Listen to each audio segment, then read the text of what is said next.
Today, we'll be exploring the vast depths of the most entitled Karens and the context behind each one of them. Grab your popcorn and let's dive in. We're going to start with this in-depth analysis of a distressing incident that took place in Minneapolis, involving a Kenyan Uber driver, Wesley Gakuo, and a woman identified as Jill C. Berquist. We're going to explore the incident in detail, examine its aftermath, and shed light on the broader issues of racial discrimination and the power of social media in today's world.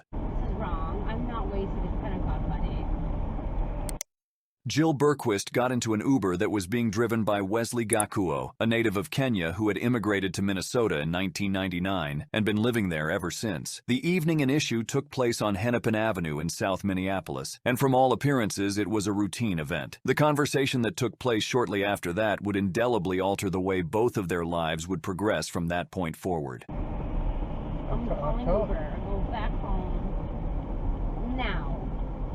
Drop you off at the gas station. I'm not gonna argue with you. No, and Halloween.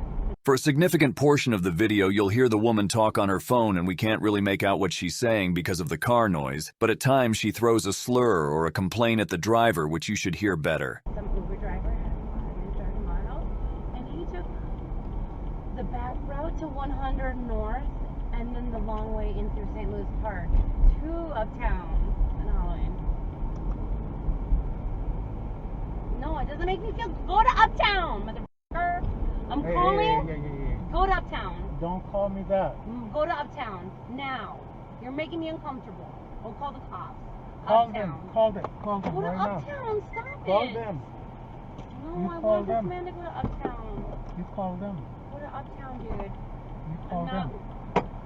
Let's see who's Uptown. gonna get off. Hold on a second. I agree.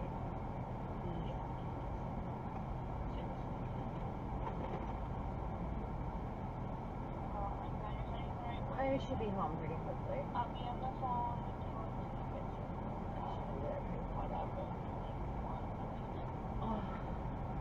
Yeah, but Adam and I pretty much still confess our feelings for each other with his other partner there. He like looked at me like in this like face like I'm not happy. Love this woman, I don't love her. I want to like express my own feelings, my own part. He like looks at me like.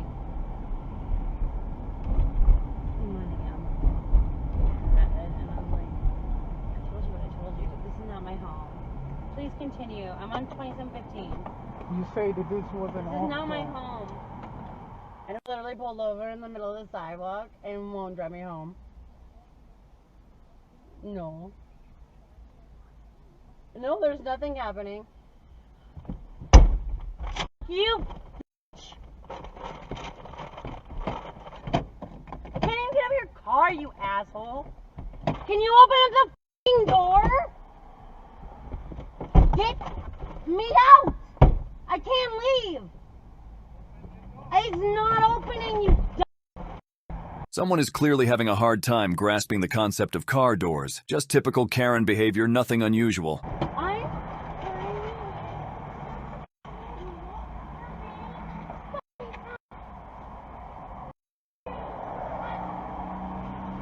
It was really interesting to observe how Jill Berquist's demeanor started to change almost as soon as the trip began. Apparently, Wesley caused her to lose her temper, and after that, her vocabulary grew progressively foul. The woman began screaming racial epithets at the Kenyan Uber driver, using the N-word, and exhibited startling levels of racial animosity. Because of this, the situation rapidly deteriorated into a more difficult one. Unbeknownst to Berquist, Wesley Gakuo had the presence of mind to record the entirety of the incident on his phone. This information was lost on Berquist.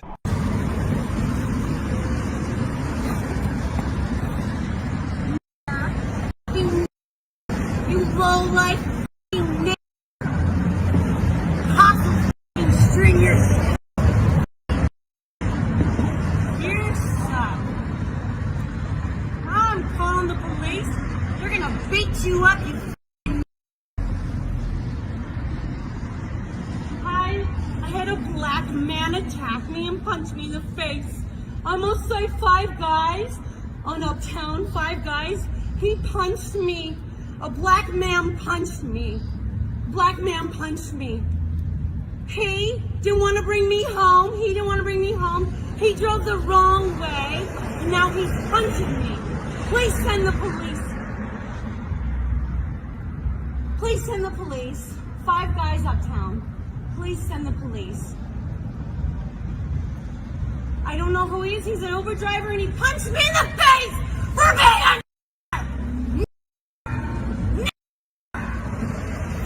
being a shit, bitch. He punched me in the face, and he finishes driving. Some black man assaulted me. I got out because he won't let me out.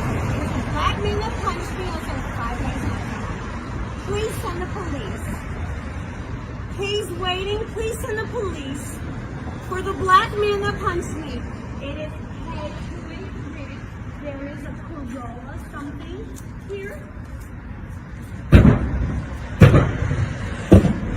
It's something. It's a Prius. The silver Prius, and then punched me. Silver punched me. And black punched me. They sent the police. Another punched me. He punched me. No reason. We're right here. Please send the police. Please send the police.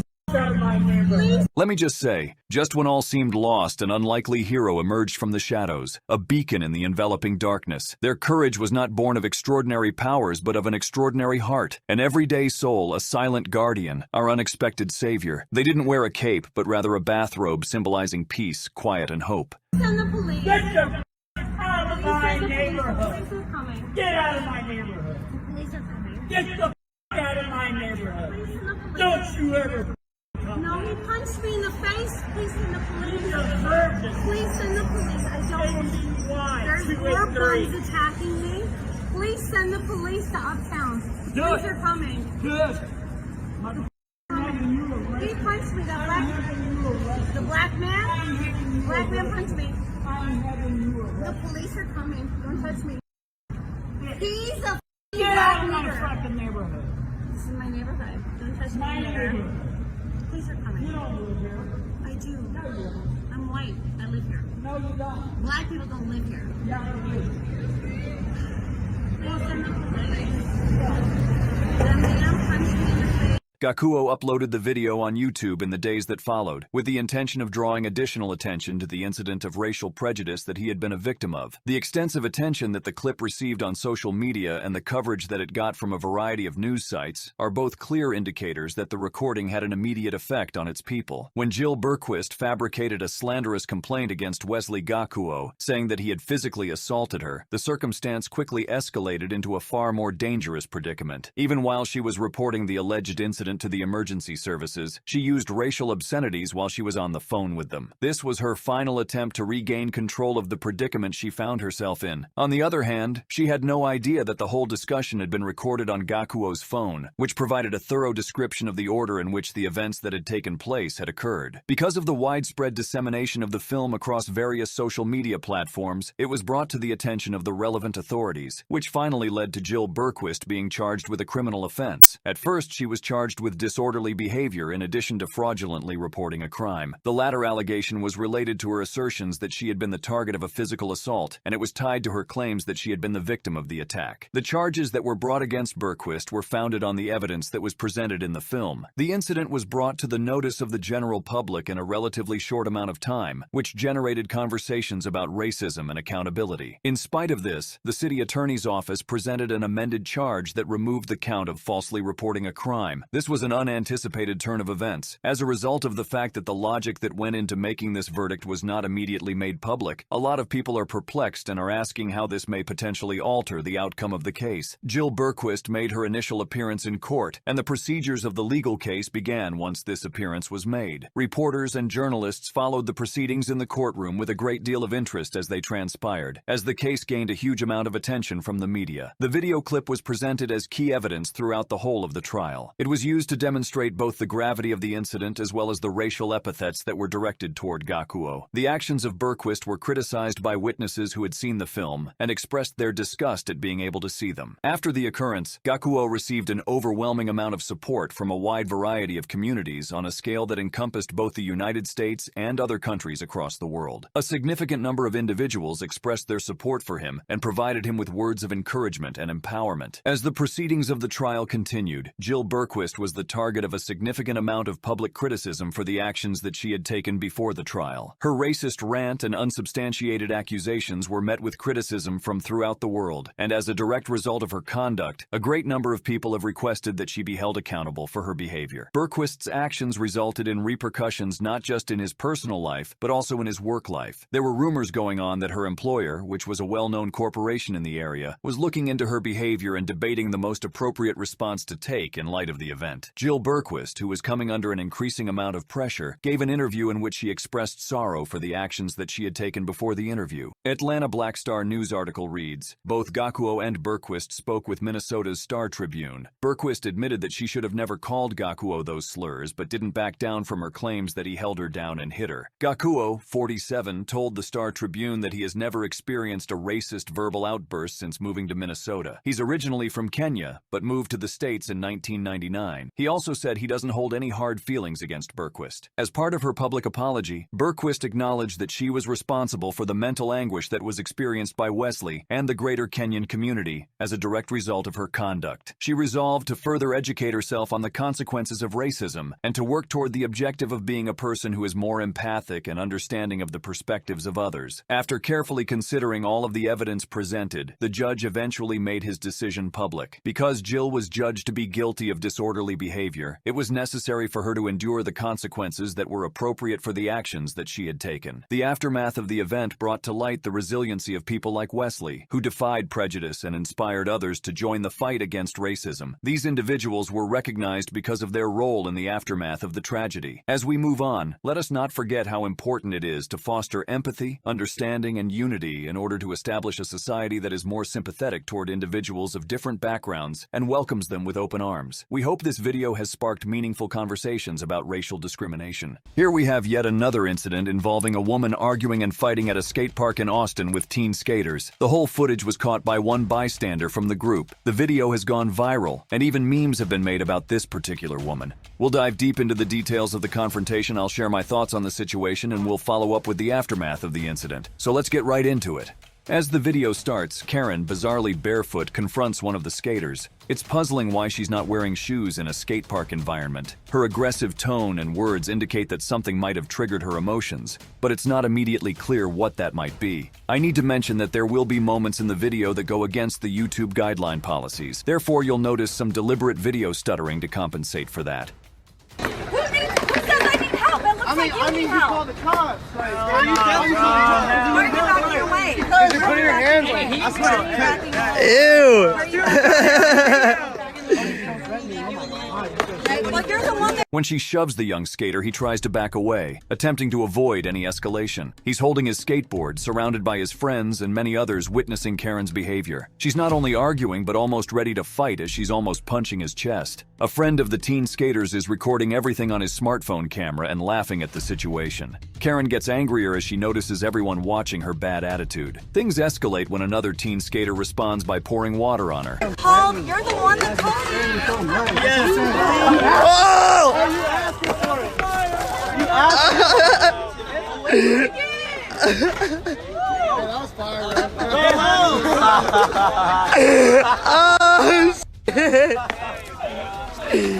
Oh! Oh! Karen's actions are startling and unexpected, and one can't help but wonder why she's resorting to physical violence. The skater holding the water tries to defend himself, but Karen continues to punch him and argue with him. Everyone wants the Karen to leave the area because she's embarrassing herself, but she seems to ignore their pleas. The situation takes a dramatic turn when, out of nowhere, a female skater in a green shirt jumps into the melee and takes matters into her own hands, seemingly defending her friends. Now it seems like an MMA fight has just started. Her intervention further complicates the situation, escalating the fight to a new level. The new teen skater manages to expel Karen from the zone, She fights like a pro MMA fighter and Karen seems powerless against her. Oh! Are you a movie skater? Whoa! Kicking me! Whoa! Woo!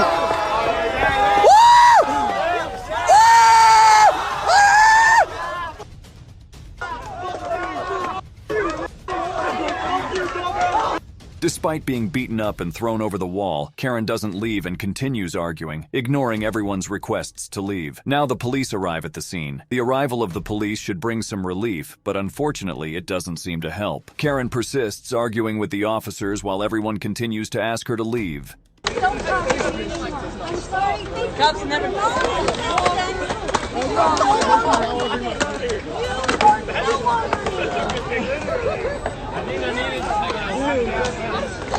As the confrontation continues, it becomes evident that she fits the stereotype of a Karen, displaying entitlement and a lack of self-awareness. That's a weird film, bro.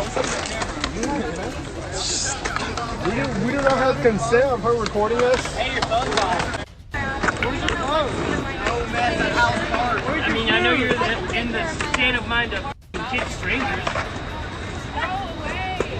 That's apparent. Where's your clothes on? She's live. Yo, she's tweaking. Hey, bro, she's live. She's on Facebook Hey, Live. what's your Instagram? Hey, let's go to this She's on Facebook Live. Look like you're on drugs. Get out of here.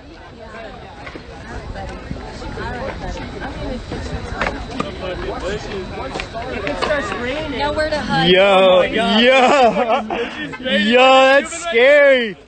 You are scary, lady. Look at this guy. This is what your brain looks like on meth. These guys. This guy is. What is it? He's the one who actually. There's a story about this. Go away. Go away. Leave.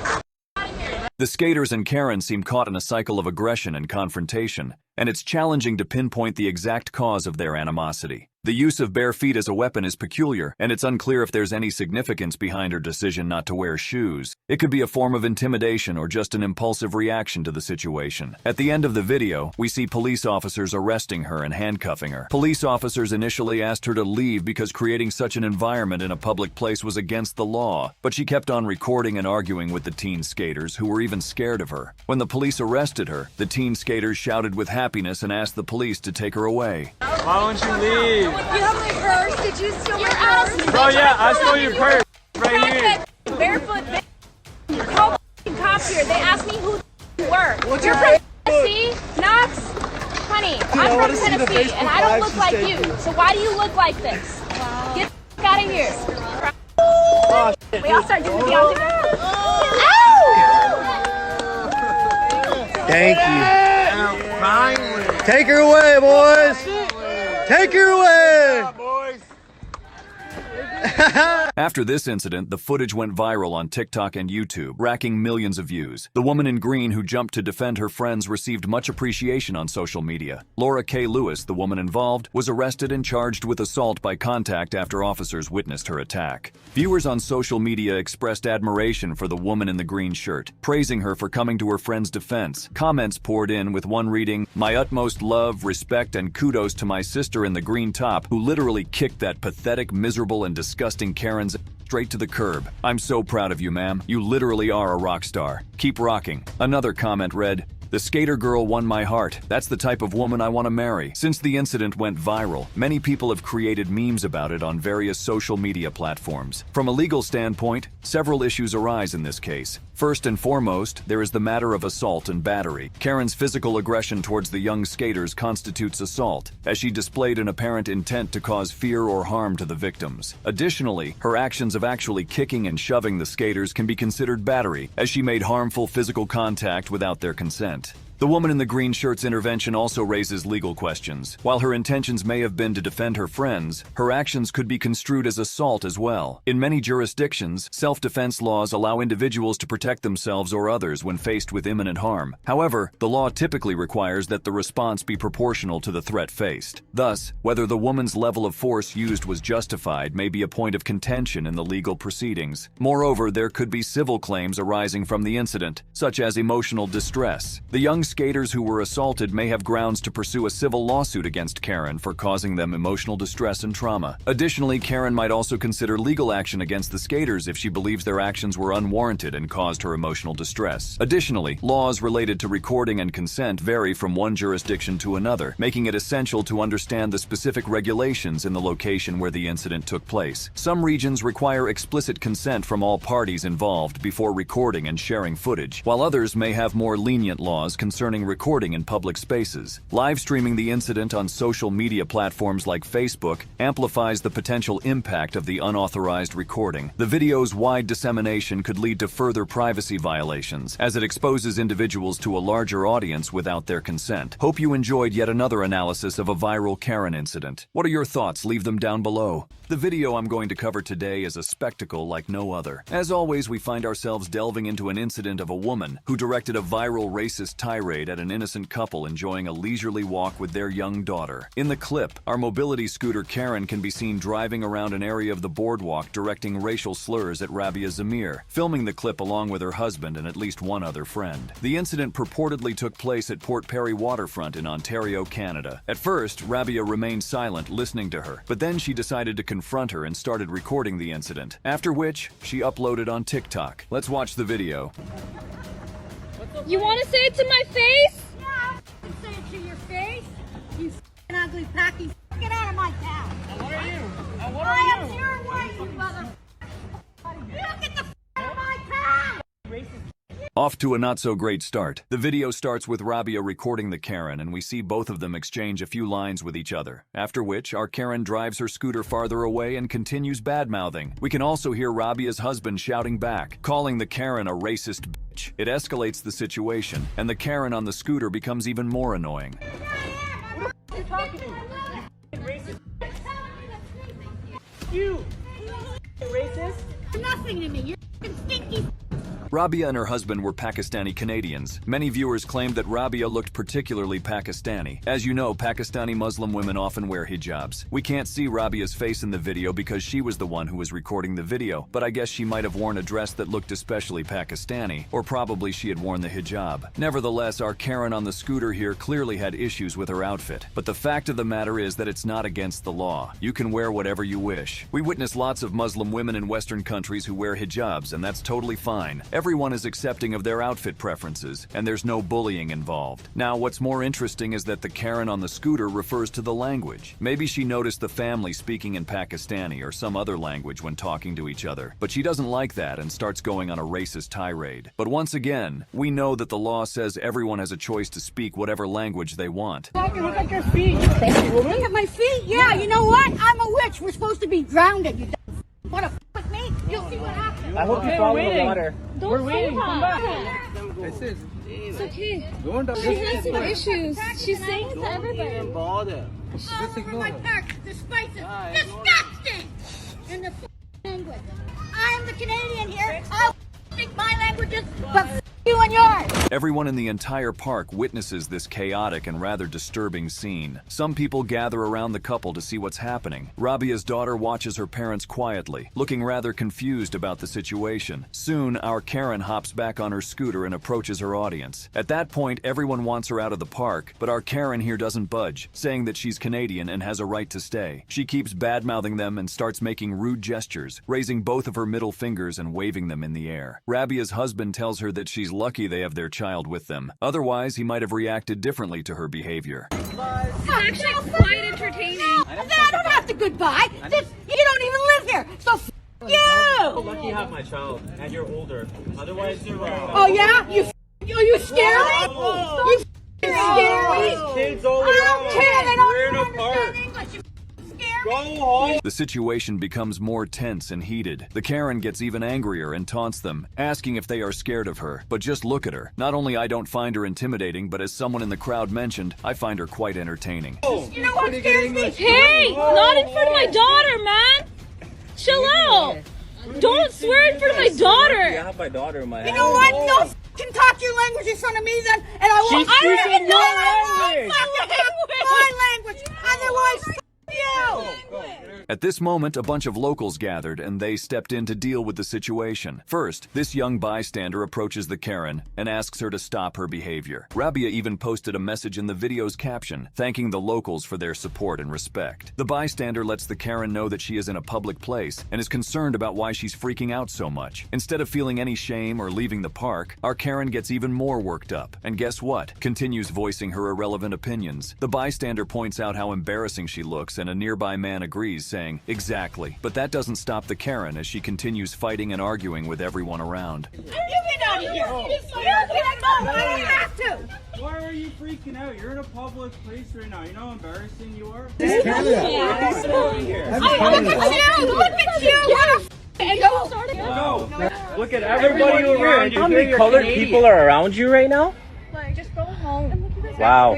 Look all around you. What are you going to do if I don't go home? In the middle of all this, an elderly man steps in, grabbing her arm and telling her to leave. Instead of calming down, she gets even more mad and almost starts a physical fight with him. She yells at him, but unbothered by her yelling, the old man tries to grab the handle of her scooter, and in her fury, she slaps his hand. The situation becomes tense, and the man seems ready to fight back. Eventually, he lets go, and she remains on her scooter, waving her middle fingers in the air and even doing a sort of dance. That's not nice. Get off of me! Get off of me! I'm not on you. You're not supposed to touch me! Don't make it risky. I do too. I am. You are not. Why are you causing a scene? You are. Go home. This is a total embarrassment. You're causing a scene in front of all these young children for nothing. You do it to yourself.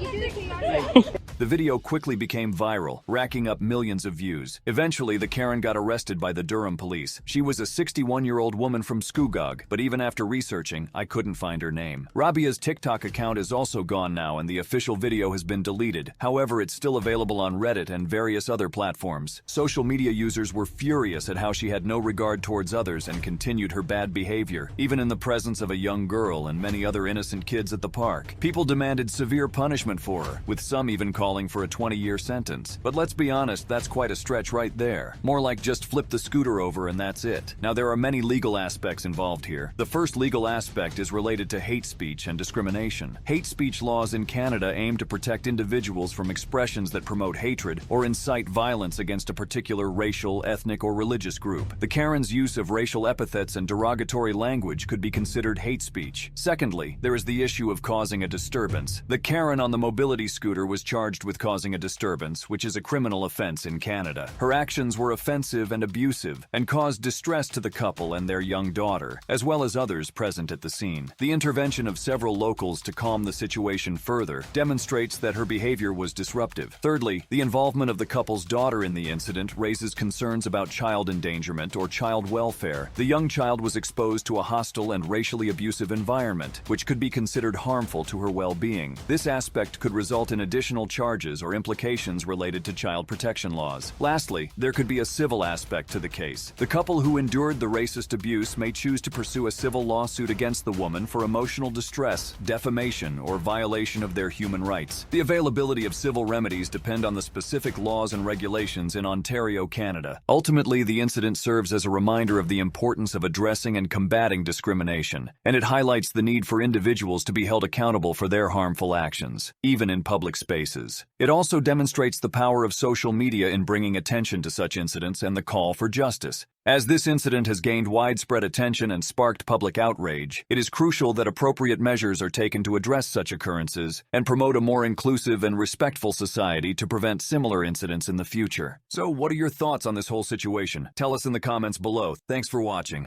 Welcome back. Today we have a viral video that has surfaced on the internet. A Karen in her natural habitat was caught on camera, unleashing a racist tirade against innocent schoolgirls simply for picking berries during a peaceful walk. I'm sure you've already familiar with her because of the notorious Karen Berry Dance Act. We probably all know her, but what other information is out there regarding the whole incident? Well, this video is going to cover it all, so stick to the end. To start this off, this intense confrontation unfolded at Minnetonka Regional Park on Canada's High Knoll Trail. The incident involved Andrea Tildzak, who took it upon herself to lecture a group of girls about their berry-picking activities in the public park. This encounter was captured on video and quickly went viral, drawing widespread attention to the concerning behavior exhibited by Andrea. Let's analyze the incident. I pay taxes, I pay for this park, You and pay I for don't this like park. to see people wrecking it. We're not wrecking it. There's literally so many berries everywhere. Oh my God, we're not wrecking it! The encounter erupted in the first 10 seconds of the video when Andrea abruptly stopped the girls, claiming that their berry picking was causing damage to the park, which she argued was funded through taxpayers' money. Andrea, the self-proclaimed park guardian, wasted no time in launching her tirade against these innocent berry-picking schoolgirls. I mean, who knew berries could trigger such a volcanic eruption? The girls, seemingly taken aback by her aggressive approach, calmly responded that they were not wrecking anything and pointed out that berries were abundant in the trees. However, instead of de-escalating the situation, Karen's overreaction only intensified. It's like Andrea was on a mission to win an Oscar for Best Dramatic Rant. Her over-the-top reaction could rival any Shakespearean tragedy. Oh, there's so many berries out here! There's so many berries! I cannot. Complete twits. We're twits. You're the one coming up to two young girls, getting Young mad girls, at them for yeah, picking you're acting berries. like 6-year-old. In a shocking turn of events, the woman's verbal assault on the girls escalated to new heights. With condescension, she branded the girls as complete twits. Unfazed by her derogatory remark, the girls bravely stood their ground, telling Andrea to mind her own business and not interfere with their harmless berry picking. However, instead of walking away, Andrea seemed to be fueled by their response. Turning around with an air of self-righteousness, she launched into a scathing retort, accusing the girls of being rude and using offensive language. You're the one coming up to two young girls, getting Young mad girls, at them for yeah, picking you're acting like berries. 6-year-old. 6 years old? Because we wanted to eat some berries. I'm saying, eat all the berries you want, just don't take the bush with you. I'm It's sorry, not the bush. is It's it literally affecting it's a you tiny personally? branch of berries. Why don't you mind your own business? Why don't you mind your own business? You know, that is the fucking rudest thing you've said to me. You decided Go to come back up where to you us. came from if you want to use language like that. Oh, why don't you go back to where you came from, you f***ing colonizer? In an astonishing display of ignorance, she waved her finger menacingly at the girls while uttering the words, "You know, that is the rudest thing you've said to me." As if her prior behavior wasn't appalling enough, she stooped even lower, resorting to discriminatory language, insinuating that the girls didn't belong and suggesting they should go back where they came from, simply for standing up for themselves. Seriously, is this for real? We're in the 21st century, people. It's beyond belief that such ignorance and bigotry still rear their ugly heads. Now I have to give credit to those brave girls. They held their ground with a sense of poise that would make Jedi Knights jealous. I mean, facing an over-the-top Karen like Andrea takes nerves of steel, and they handled it like absolute champs. The situation had spiraled into an alarming display of bigotry and hostility, leaving the girls stunned by Andrea's audacity. And as if her overreaction and discriminatory language weren't enough, Andrea decided to play the "go back where you came from" card. Go back where you came from. Oh, the hypocrisy is strong with this one. In the heat of the confrontation, as Andrea continued her onslaught of bigotry, the girls calmly responded that they were born in Canada. Can you hear the mic drop from here? The look on Andrea's face must have been priceless. But it doesn't end there, folks. As the girls dropped the bombshell that they were native Canadians, our dear Karen admitted she was originally from the United States, the very country she now criticizes. You can't make this stuff up. It's like a classic tale of irony and karma coming together in one explosive encounter. Andrea, the self-proclaimed patriot, now finds herself in the same shoes as those she had just scorned. Talk about a reality check. But the girls weren't about to let her off the hook that easily. In a brilliant display of poetic justice, they took a page right out of her playbook. With a razor-sharp retort, they called Andrea a colonizer and suggested she should take her advice and go back to where she came from. You have to hand it to those girls. They sure know how to dish out a taste of one's own medicine. It's like they channeled the spirits of ancient storytellers, crafting a narrative that left Andrea red-faced and exposed. Are you First Nations? No, I'm not. Okay. Yeah. Don't call me a colonizer. You're a colonizer. You're Where did you come from? Yeah, where did you come from? Where did you come from? I'm actually curious. Where The did you U.S. U.S.? Oh, Yeah. so you're not even you're from not here. Canadian either. Yeah, I am. Oh, so but we are Canadian too. I was born here. I was born here too. Okay. Were you born here? No. Okay, Oh. so this is actually like I was born here and you're not even born Like here, your and you're grandparents telling me to Doesn't go back matter, to you're where telling us to go your back to- grandparents weren't either. That's the thing. Were your grandparents born here? Look, No. look, she's smiling. She wants to I get a reaction know. out of us. This is so Yeah, hilarious. I am getting a reaction out of you too, Yeah, aren't I? oh my god, I'm so sorry that you're not Start with it. After Andrea's audacious "go back where you came from" remark, the girls decided to take the conversation up a notch with a simple question. Were you born here? As Andrea stood there, rendered temporarily speechless, it seemed as though time itself had slowed down. The weight of her words hung heavy in in the air, contrasting with the calm resolve of the schoolgirls before her. In that charged moment, the power dynamics had shifted, and it was the girls who now held the upper hand. The silence felt deafening, as if the world was holding its breath in anticipation of Andrea's response. And yet, in that brief pause, a profound realization seemed to wash over her. The irony of her comment hit her like a tidal wave, and perhaps for the first time she truly understood the impact of her words. The girls, on the other hand, wore expressions of quiet strength and dignity. They had chosen not to respond with anger or aggression, but had instead delivered a poignant lesson in empathy and understanding. In their composed demeanor, they embodied the power of rising above hate and bigotry. And when the girls revealed their Canadian roots, you could almost hear a collective gasp from the virtual audience. Talk about poetic justice. It's as if the universe conspired to deliver the perfect comeback, leaving Andrea utterly speechless. Following the viral explosion of this shocking video, Andrea Tiltzak's life took an unexpected turn. The backlash she faced from people and her local community was swift and relentless. Social media platforms were flooded with condemnation, memes, and parodies of her now infamous encounter. In the aftermath, Andrea's actions had consequences beyond the virtual world. Her employer, appalled by her behavior, decided to terminate her employment, citing that her conduct did not align with their company values. As more information emerged about Andrea, people discovered that she had a history of confrontations and complaints in public places. It seemed that this encounter was not an isolated incident, but rather a manifestation of a pattern of behavior. Additionally, discussions about racism and xenophobia in Canada were reignited. Many reflected on the need to address the underlying issues of discrimination and prejudice that persist in society. The reactions to the video were both widespread and diverse. While the majority of people condemned Andrea's behavior, there were also debates about the appropriate response to such incidents. Some argued that public shaming might not be the best approach, while others believed it served as a necessary wake-up call for those who perpetuate bigotry. Many viewers expressed their admiration for the girls' composure and intelligence, hailing them as symbols of resilience and grace in the face of adversity. Their ability to stand up against prejudice with dignity garnered widespread praise. The impact of this video extended beyond the immediate incident. It prompted important conversations about racism, intolerance, and privilege, not just in Canada but worldwide. Many individuals and organizations used this opportunity to advocate for diversity, inclusion, and the importance of promoting empathy and understanding. The video became a catalyst for examining the Karen phenomenon and its implications. It shed light on the harmful effects of entitlement and how confrontational behavior can perpetuate division in communities. In an exclusive interview with CTV News, Andrea Tiltzak expressed deep remorse for her words and actions, acknowledging that she feels ashamed of her behavior. They said some things that triggered me and it made me angry, and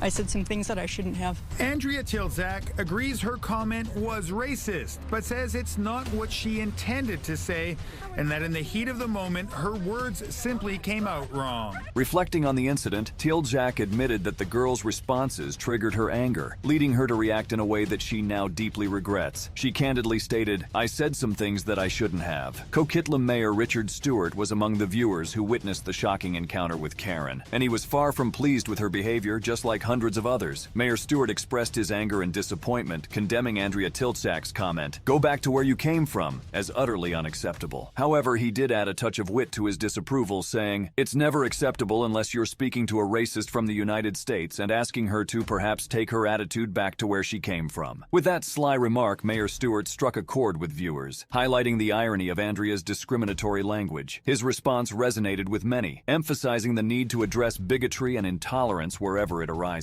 In recent times, the term Karen has gained popularity as a label for a particular type of behavior exhibited by some middle-class white women who condescend and belittle people of color. Sadly, there have been numerous troubling incidents where individuals fitting this description have been called out for their entitled attitudes. One infamous case is the Central Park incident involving Amy Cooper. In that incident, Amy Cooper falsely accused an African-American man of threatening her life when all he had done was request her to leash her dog. Her misuse of emergency services in an attempt to exert control and authority over the situation was met with widespread criticism and condemnation. These incidents shine a spotlight on the persistence of racial bias and the need to address issues of entitlement and discrimination. They serve as a reminder of the importance of promoting empathy, understanding, and equality in our interactions with others, regardless of their background. The incidents involving Karen behavior have undeniably left an indelible mark on our collective consciousness. From the encounter with Andrea Tiltzak to the infamous Central Park incident with Amy Cooper, these events have forced us to confront uncomfortable truths about societal biases and entitlement. However, amidst the disheartening incidents, there are glimmers of hope. The brave response of the schoolgirls to Andrea's outburst, the public outcry against discriminatory behavior, and the humorous yet impactful commentary from leaders like Mayor Richard Stewart shows that there is a growing collective understanding that such behavior is unacceptable. These incidents serve as a call to action for all of us to be more conscious of our attitudes and actions. Let us choose empathy over judgment, compassion over condescension, and unity over division. By promoting understanding and inclusivity, we can work towards creating a society where no one is marginalized or treated unfairly based on their background. So let's be the change we want to see. Let's replace Karen incidents with stories of compassion, kindness, and respect. Only then can we hope for a brighter future where everyone can thrive, free from the shackles of prejudice. Together, let's pave the way for a more just, equitable, and harmonious world for all.